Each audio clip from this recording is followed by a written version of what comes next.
Podcast ReZero, amb el patrocini de Happy Agua.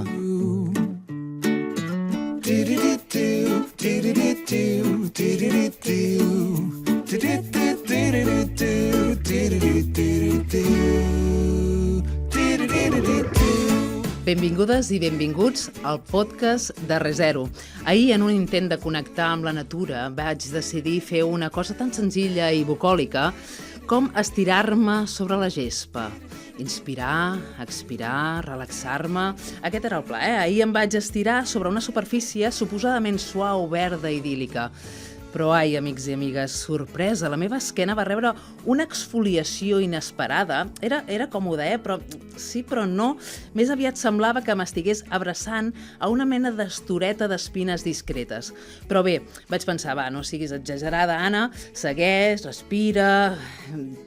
Ai, quin aire més pur... Però clar, després vaig inspirar i vaig pensar, hòstia, això no és aire fresc, això fa olor de petroli, de sabata nova de mercadillo. Intento oblidar-ho. Segueixo estirada, connecta amb la natura. Obro els ulls, busco un trèvol, una formigueta, una abella despistada, res. Silenci absolut. Ni un bitxo, ni una flor, ni un bri de vida. Estic en un camp mort, un desert verd, i cada cop més jardins s'estan convertint en això. Per què? Perquè s'ha de regar, perquè no creix, perquè no atrau insectes, i al final perquè ens venen una falsa comoditat que ens costa cara. Menys biodiversitat, més calor a l'estiu i un munt de plàstic que acaba als nostres pulmons i sobretot el dels infants. Ho saps quan t'empasses per error un glopet d'aigua de mar? Hosti, és que ara ja t'empasses microcosetes d'aquestes de plàstic. De fet, ja m'entra el vòmit, només pensar-ho. Que tinguem clara una cosa. Avui, en el podcast de ReZero, posem la mirada residu zero a una de les absurditats humanes. La gespa artificial. Comencem.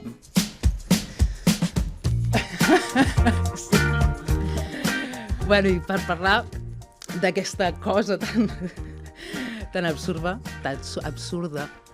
avui tenim l'Anna Sánchez Vidal, professora agregada a la Facultat de Ciències de la Terra a la Universitat de Barcelona.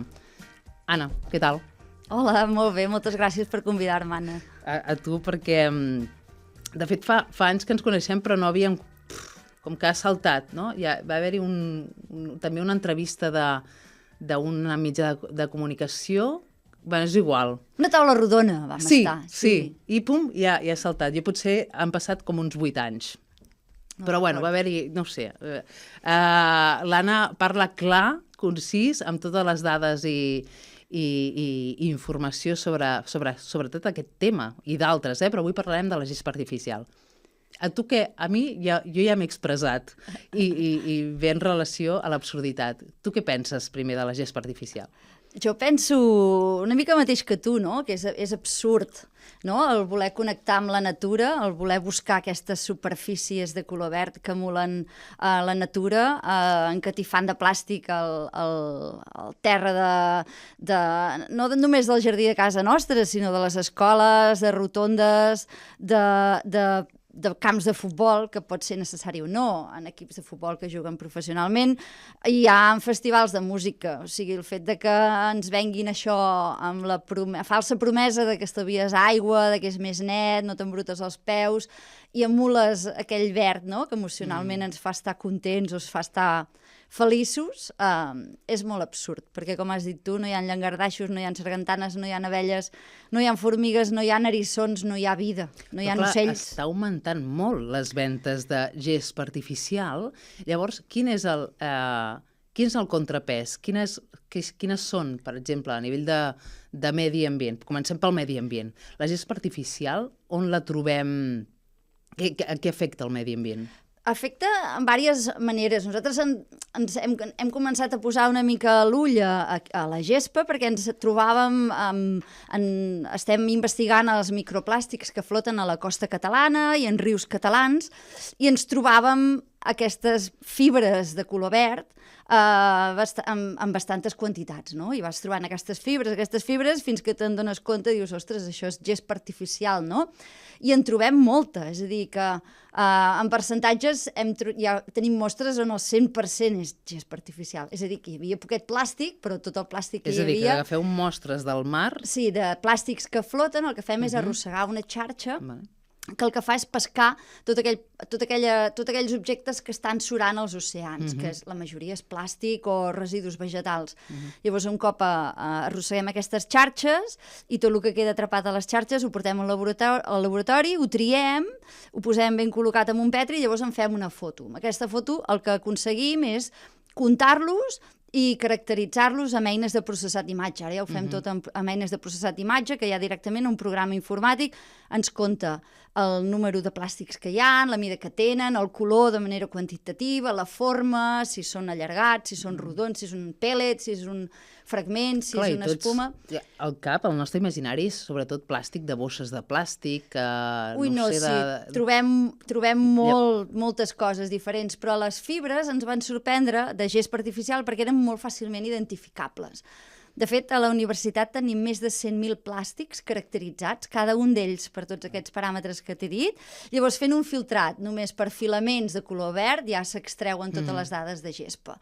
I és aquí on ens vam adonar que la seva presència era molt important a les aigües i que, de fet, érem els primers a nivell mundial en documentar-ho, en dir, ei, nois, alerta que tenim una font de contaminació que és molt important que prové dels camps de gespa artificial. I arriba als mars i oceans per l'aire i el vent? No, arriba per efecte abrasiu, no? Al trepitjar-ho. De fet, diuen que un camp de futbol cada any perd entre un 5 i un 10% de les seves fibres, només per abrasió.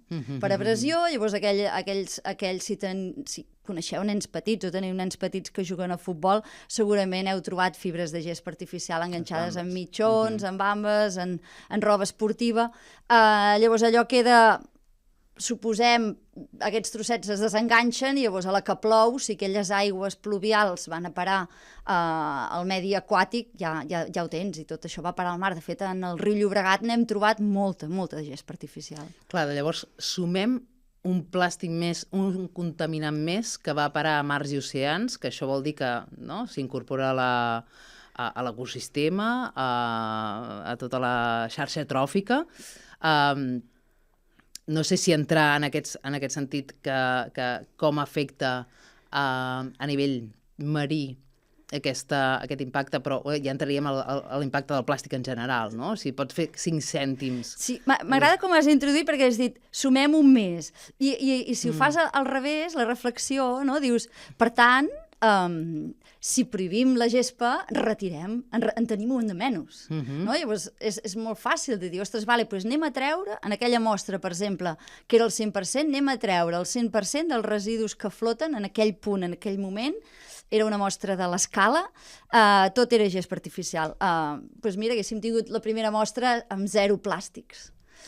Si poséssim remei amb això, no? Sempre diem nosaltres la metàfora de l'aixeta, no? De l'aixeta oberta, no? Que hi ha deixes l'aixeta de la banyera oberta, no? Te'n vas de casa i que quan arribes a casa el primer que fas no és agafar la fregona i treure tota l'aigua, el primer que fas és tancar l'aixeta, no? Doncs els objectius dels nostres estudis una mica és conèixer quan plàstic està flotant i quin és el seu origen per poder anar a tancar l'aixeta. Llavors, amb la gespa artificial ha sigut és molt senzill i amb les elevades concentracions que trobem és tan fàcil com dir, doncs tanquem l'aixeta, prohibim-ne el seu ús o regulem-ne el seu ús. Què està passant? Que els comercials que venen gespa artificial estan fent molt bé la seva feina. I més en un context de sequera com vam estar en els últims 2 anys, hi ha hagut moltes i moltes notícies, diaris i televisió dient que les vendes de gespa artificial havia augmentat tant, com una notícia positiva, per estalviar aigua, quan això és completament mentida. És a dir, per produir també hi ha una equivalència, no? Diuen que Perquè la pregunta seria per què és una falsedat, això que diuen? Perquè no es té en compte tot el cicle de vida d'un producte. És a dir, tu instal·les gespa artificial i a banda que estalvies aigua, que és mentida perquè també s'ha de netejar. És plàstic al final, que s'embruta, hi ha bacteris, queda brut, es sobreescalfa, s'escalfa 50 graus més que altres superfícies. Al mes d'agost allò s'ha de regar per baixar la temperatura. Per tant, gasta aigua mentre la tens instal·lada.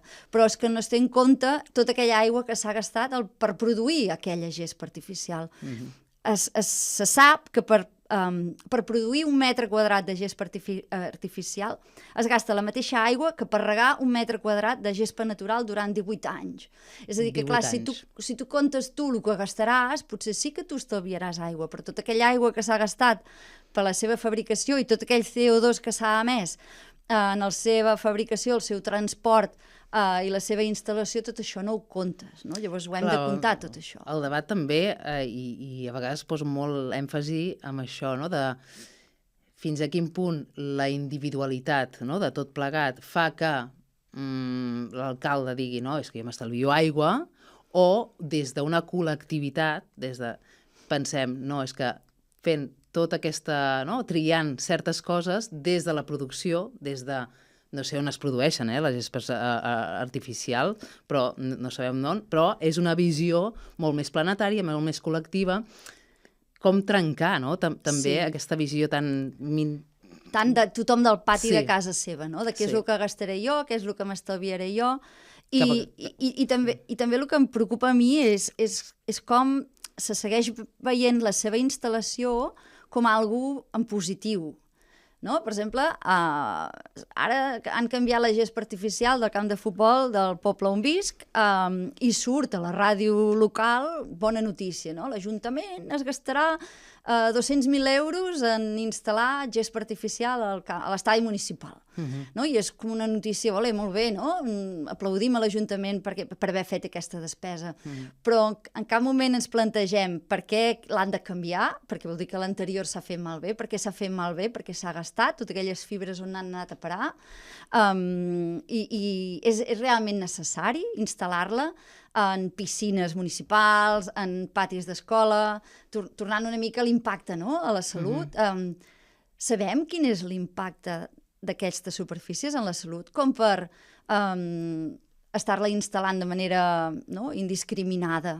Sí, que a vegades veiem aquesta col·lectivitat que dèiem, no? Que és el medi ambient, que en molts casos, des de ReZero, ens costa també que només amb l'argumentació del medi ambient com que transformar. Llavors hem d'afegir temes de salut, que aquí entrem, per tal de que les persones puguem fer un clic. En aquest cas de la gespa artificial, que és plàstic com a tal, quines repercussions sobre la salut humana té la gespa en general? Hi ha diversos estudis, n'hi ha pocs encara, però comencen a haver-hi ja estudis que vinculen ja estretament, perquè, a veure, les instal·lacions amb gespa artificial tenen 2 components principals contaminants, diguéssim. Un és els propis brins verds de gespa artificial, que és el polietilè aquest que ens trobem a les mostres nosaltres, és polietilè que emula, no?, el color verd de la gespa, i l'altre és el cautxú que hi posen, que prové de pneumàtics reciclats, per donar-li que no sigui una superfície tan dura, no? Per donar-li aquella que sigui com més tou de cara als jugadors de futbol i tot això. Llavors, el cautxú ja és una cosa que ja se sap fa molt de temps, que és perjudicial, i de fet aquest cautxú ja s'ha prohibit a nivell d'Europa d'instal·lar-lo en camps de gespa, i d'aquí 8 anys ja estarà prohibit. Però del que no se'n parla són d'aquests brins de polietilè. Llavors ja comencen a haver-hi estudis que demostren l'efecte nociu d'aquests brins de polietilè. Però és molt fàcil d'entendre. Fixeu-vos, tan sols agafar una ampolla, és un experiment que es pot fer qualsevol a casa seva, agafar una ampolla d'aigua, no? Que està feta de plàstic, i posar-la a sobre una superfície de gespa artificial. L'únic agent que degrada el plàstic és la llum ultraviolada. Llavors, per efecte de la llum ultraviolada, veureu que l'ampolla de plàstic es comença a quedar semitranslúcida, es comença a fragmentar, i es va fragmentant, es va fent malbé, no? Va quedant així com groga, es va trencant a trossets. En canvi, la gespa artificial es manté verda, brillant, impol·luta, no? Per què? Perquè ha estat dissenyada per permanèixer, per estar completament sota la llum ultraviolada. Llavors, perquè els hi posen substàncies... Clar, llavors hi porta molts més productes químics que, per exemple, una ampolla d'aigua que va destinada a aliment, no? A l'alimentació. Llavors, tota aquesta gran quantitat de productes químics que li donen, de fet, són protectors solars, plastificants, estabilitzants, retardants de flama... Això lligat a que, a més, una superfície de gespa artificial té molta superfície, perquè cada bri d'aquests és molta superfície, 1 metre quadrat de gespa són molts més metres quadrats de plàstic, fa que sigui una superfície molt i molt perillosa. Llavors, aquesta superfície que té aquestes substàncies que posen per tenir certes característiques a aquest plàstic, això es desprèn, entenc que desprèn aquestes substàncies i les podem inhalar? Bueno, el gran perill dels microplàstics són, de fet, aquells que són tan i tan petits que no veiem, els nanoplàstics, no? De la mateixa manera que per abrasió de les botes o d'anar trepitjant es fragmenten fibres de 2-3 mil·límetres, que són els que nosaltres trobem flotant als mars, també es poden formar trossets molt més petits, que aquests són els més perillosos perquè són els que travessen membranes cel·lulars. Llavors, tant els podem inhalar, com els podem ingerir, com ens poden entrar directe per l'epidermis. Llavors, un cop aquestes partícules, que a més estan carregades de productes químics, ens entren al nostre organisme, llavors ja nosaltres som com un gran oceà, no? Si travessen membranes ja els trobem a tot arreu. Per això ara cada vegada surten més estudis que diuen que han trobat nanoplàstics en la placenta, la llet materna, en el cervell, de fet, nosaltres vam fer una anàlisi fa anys, no?, de l'orina a 20 persones que algunes eren que portaven una vida residu zero i clar, positiu amb 21 substàncies derivades del plàstic. I és que això ja no controles, no?, el que pot haver-hi a l'ambient, i una de les coses és la gespa artificial, que justament es posen en camps de futbol, que justament els infants que juguen són més... Sí, bueno, tenen el cervell en creixement, no? Qualsevol producte que interfereixi amb el sistema hormonal els afectarà molt més, no? De fet, hi ha un estudi d'Holanda, s'ha començat a posar la banya amb això, de fet, s'ha plantejat prohibir la instal·lació de gespa artificial de 2030, i ha fet diversos estudis, i amb un estudi va determinar que els porters tenien més substàncies carcinogèniques derivades de la gespa artificial que les altres... Van fer un estudi amb noies que les jugadores de futbol, no? Perquè les porteres estan com molt més en contacte amb la superfície, no? També determinen que no es pot determinar que sigui realment una relació causa-efecte, però jo el que m'agrada més sempre dir és el principi de precaució. Si no sabem si una cosa és perillosa o no, quins efectes té, per què la instal·lem, no? Perquè, i tornant a com has començat, no? Perquè volem emular aquell verd de la natura, no? I llavors ja arribem a coses ja completament absurdes, i permetem-ho dir-ho, com el Primavera Sound, que cobreix la superfície del fòrum de gespa artificial a tocar del mar, no sé per quina estranya raó. Llavors, per què no arriba aquesta informació, d'aquest contrapès totalment negatiu pel medi ambient, per la salut de les persones i pel benestar en general, per un tema segurament econòmic d'aquests comercials que són uns cracs, perquè no hi ha un contrapès informatiu en aquest sentit, i si hi ha... Clar, has comentat Holanda. Holanda sí que és un dels països que diuen als ajuntaments teniu tot el dret a prohibir a tots els equipaments municipals la gespa artificial. Com és que no ha vingut per aquí? Ja vindrà, com tot. Ja acaba venint, van prohibir les microesferes a Canadà, després a Anglaterra, i al final aquí les van prohibir, les bosses de plàstic, ja acaba arribant. Acabem adonant-nos en compte de tot. L'únic és que arribarà d'aquí 10 anys, i de mentre, quan haurem contaminat, quan haurem reduït la biodiversitat, haurem reduït la infiltració d'aigua, haurem escalfat el planeta, ens haurem Però clar, és que és bioacumulatiu, això al ens final. haurem intoxicat, ja arribarà. Jo penso que ja arribarà. Però de mentre haurem de seguir escoltant com a notícia positiva que s'instal·la gespa artificial a la piscina municipal perquè així és més net i així no s'ha de regar, o que festivals de música sostenibles estan encatifats de plàstic verd. Bueno, esperem que canviï la tendència a nivell normatiu, principalment també perquè segueixen i també els ajuntaments vegin que els equipaments municipals poden ser d'una altra manera. Hi ha alguna alternativa? Perquè és la pregunta que farien tots. Val, doncs què poso? Pues hi ha moltes alternatives, és que no sé per què hem de posar gespa de color verd. Primer, jo sempre pregunto, si fos blava, vermella o groga, la posaries? No. Per què la poses? Perquè és verd i és maco, perquè emula la natura. Llavors te'n dones compte que és una contradicció molt gran. No? Llavors qualsevol superfície serà millor que el plàstic o que el cautxú. Molt bé. Moltes gràcies, Anna. Ara et recupero, però hem de passar a la secció del Porta a Porta. Porta a Porta. I avui hem picat a la porta de la Maria i el Gustavo, en aquest cas respondrà el Gustavo, a la calle. Li hem preguntat què és per ell del tot prescindible i ens ha respost això. Uno se despide insensiblemente. Bueno, respondiendo a la pregunta de cuáles son las cosas prescindibles en mi vida, te digo que son todas aquellas cosas que ya no utilizo. Pero si le formulo la pregunta al revés y digo, ¿cuáles son las cosas imprescindibles en tu vida? Pues la cosa se pone seria y entonces la respuesta es que las cosas prescindibles son todas aquellas que no son imprescindibles en mi vida. Pero en realidad yo no creo eso. Yo creo que todas las cosas tienen un encaje en el espacio y una función. Hasta el último botón que guardamos en el tercer cajón del armario olvidado tiene un encaje y una función. Lo que pasa es que está desordenado, no está donde toca, no cumple la función que toca. Y creo que tenemos la misión de encontrarle ese lugar para poder darle ese encaje que toca. Doncs, Gustavo, gràcies per la teva obertura també de ment, no? Aquesta reflexió.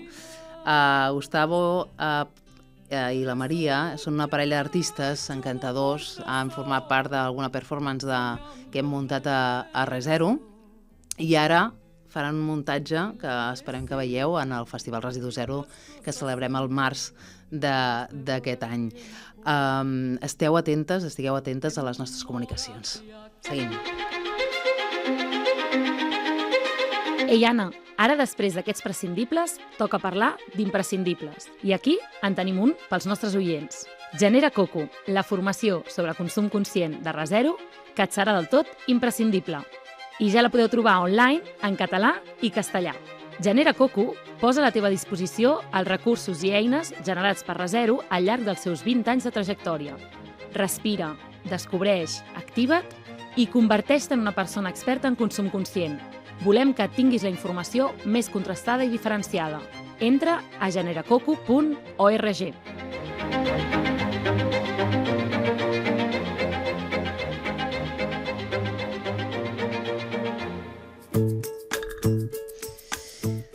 Anna, et recupero.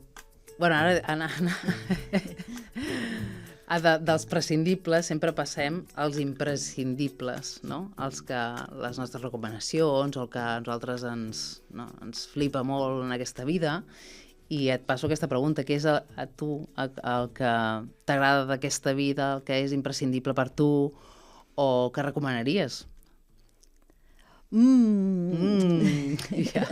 A mi m'agrada molt i me n'adono compte tant al meu oci, temps lliure com a la feina, que és estar a sobre de l'aigua. No dintre, no. Costa molt posar-me dintre l'aigua, però a sobre, o sigui, remant, fent paddle surf, anant amb piragua, anant amb vaixell, és quan jo sóc feliç. I me n'he donat compte, gràcies al projecte aquest que tenim de recerca de ciència ciutadana, no? De recollida de plàstics, que la gent és molt feliç ajudant a científics a recollir mostres i a fer que la ciència avanci, no?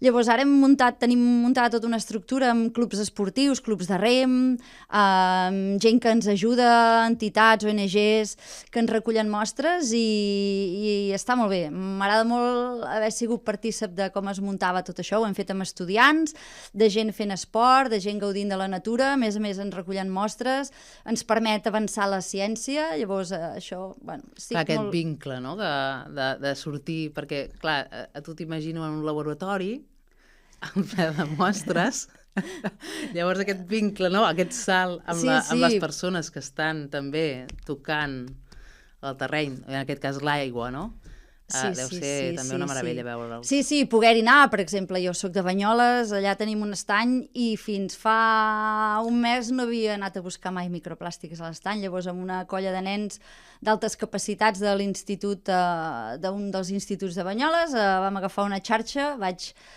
parlar amb un grup de veteranos de la secció de rem i vam pescar plàstic, els vam mirar al microscopi i va estar molt bé, no? Vam tenir una dada científica superimportant perquè mai s'havia determinat quan plàstic hi havia flotant a l'estany. A més, els nens es van conscienciar molt sobre com recollir una mostra, com fer ciència, no? I els veterans de rem van estar molt feliços d'haver pogut participar en tot això, no? Llavors, involucrar-ho una mica tot, no? A l'esport, amb l'educació, la conscienciació i la ciència, això per mi és super. Molt bé. La mobilització, Sí. ciutadana, que important.